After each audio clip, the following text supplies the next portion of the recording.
بسم اللہ الرحمن الرحیم۔ السلام علیکم ناظرین۔ انقلابی کربلا کو پایہ تکمیل تک پہنچانے والی ہستی کا نام حضرت امام علی بن حسین بن علی بن ابی طالب ہے۔ آپ کی ولادت مبارک سن 38 ہجری میں مدینہ المنورہ میں ہوئی۔ آپ کے والد ماجد سیدنا امام حسین اپنے والد حضرت علی رضی اللہ تعالی عنہ سے بے پناہ محبت کے باعث اپنے تمام بیٹوں کا نام علی ہی رکھا۔ عبادت کی کثرت کی وجہ سے آپ کا لقب سجاد، زین العابدین، سید العابدین اور امین تھا۔ آپ کی والدہ ماجدہ سیدہ شہر بانو سلام اللہ علیہا تھیں، جو کہ فارس کی شہزادی تھیں۔ ناظرین، تاریخ اسلام میں واقع کربلا تاریخ عالم کا بھی نہایت دردناک سانحہ ہے۔ حضرت امام زین العابدین اول سے لے کر آخر تک اس روح فرسا واقعے میں اپنے والد کے ہمراہ رہے، لیکن چونکہ سیدنا امام حسین کی شہادت کے بعد منصب امامت حضرت امام زین العابدین ہی کو سنبھالنا تھا، لہٰذا اللہ تعالیٰ کی مشیت سے آپ بیمار ہو گئے اور کربلا کے میدان میں جانے کے قابل نہ رہے۔ اندازہ کیجئے کہ کس قدر طاقت تھی صدائے حضرت سجاد امام زین العابدین میں کہ یزید جیسا حکمران اپنے جاہ و جلال کے باوجود خاک چاٹنے پر مجبور ہو گیا۔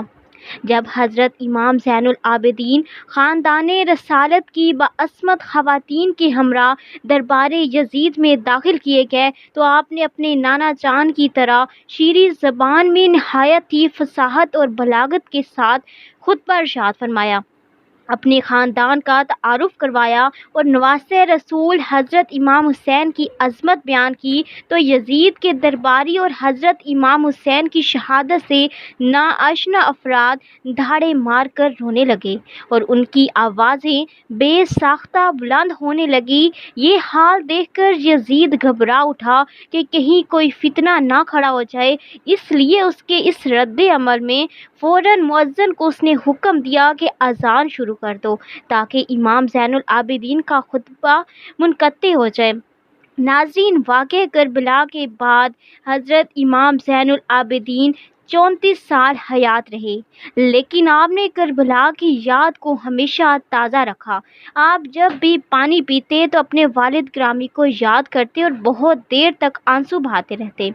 اس حوالے سے امام جعفر صادق سے منقول ہے کہ حضرت زین العابدین دن کو روزہ رکھتے اور رات کو عبادت کرتے۔ افطار کے وقت جب بھی آپ کو کھانا اور پانی دیا جاتا تو آپ فرماتے کہ فرزند رسول صلی اللہ علیہ وآلہ وسلم بھوکے مارے گئے، ان کو پیاسا رکھا گیا۔ یہی بات مسلسل دہراتے رہتے یہاں تک کہ آپ کے اشک آپ کی غذا میں گھل مل جاتے تھے۔ واقعہ کربلا کے بعد آپ کے زمانے میں مختلف تحریکیں چلیں۔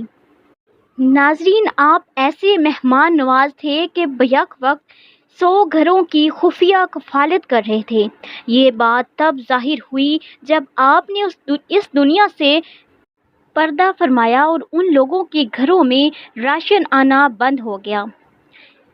ناظرین، جب حجاج بن یوسف کے وقت میں آپ دوبارہ سے قید ہوئے اور لوہے کی بھاری زنجیریں باندھ کر آپ کو قید کیا گیا اور پہرہ دار متعین کر دیے گئے، امام ظاہری فرماتے ہیں کہ میں جب حضرت امام زین العابدین کو قید میں ملنے گیا تو میں آپ کو دیکھ کر رو پڑا۔ کہنے لگا کہ میری تمنا یہی ہے کہ میں آپ کی جگہ ہوتا اور یہ مصائب میں برداشت کرتا۔ اس پر حضرت امام زین العابدین رضی اللہ تعالی عنہ نے فرمایا کہ کیا تجھے یہ گمان ہے کہ اس قید و بندش سے مجھے کرب و بے چینی ہے؟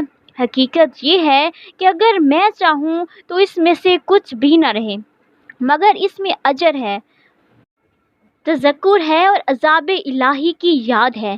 یہ فرما کر بیڑیوں میں سے پاؤں اور ہتھ کڑیوں میں سے ہاتھ نکال دیے۔ یہ اختیارات ہیں جو اللہ تبارک و تعالیٰ کی طرف سے انہیں عطا فرمائے گئے، اور وہ صبر و رضا ہے کہ اپنے وجود اور آسائش وجود، گھر بار، مال و متاع سب سے رضائے الہی کے لیے ہاتھ اٹھا لیتے ہیں اور اس میں سے کسی چیز کی پرواہ نہیں کرتے۔ امام زین العابدین رضی اللہ تعالیٰ عنہ اگرچہ گوشہ نشینی کی زندگی بسر فرما رہے تھے، لیکن آپ کے روحانی اقتدار کی وجہ سے بادشاہ وقت نے آپ کو قید بند کرنے کے بعد زہر دینے کا پروگرام بنایا۔ چنانچہ اندلس، سندھ اور وسطی ایشیا کے علاقے فتح کرنے والے ولید بن عبد الملک 58 برس کی عمر میں جناب امام زین العابدین کو زہر دے دیا، جس کی وجہ سے آپ نے 25 محرم الحرام 95 ہجری جام شہادت نوش کیا۔ آپ کی نماز جنازہ آپ کے بیٹے امام محمد باقر نے ادا کی اور آپ کو جنت البقیع میں آپ کی تایا جان حضرت امام حسن، دادی جان حضرت بی بی فاطمہ سلام اللہ علیہا کے پہلو میں دفن کر دیا گیا۔ اللہ تعالیٰ ان کے ظاہری و باطنی برکات سے مسلمانوں کو فیض یاب فرمائے اور ان کی اخلاص مندانہ قربانیوں کی برکت سے اسلام کو ہمیشہ مظفر و منصور رکھے۔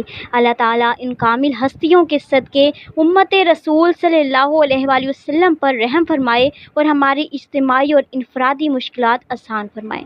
تو ناظرین، یہ تھی میری آج کی ویڈیو پسند آئی تو ویڈیو کو لائک اور شیئر لازمی کریں۔ اس چینل پر آپ کو بالخصوص اسلامک ہسٹری اور دنیا بھر کی معلومات ملتی رہیں گی۔ تو ملتے ہیں بہت جلد ایک نئی ویڈیو کے ساتھ، تب تک دیجیے اجازت، اللہ حافظ۔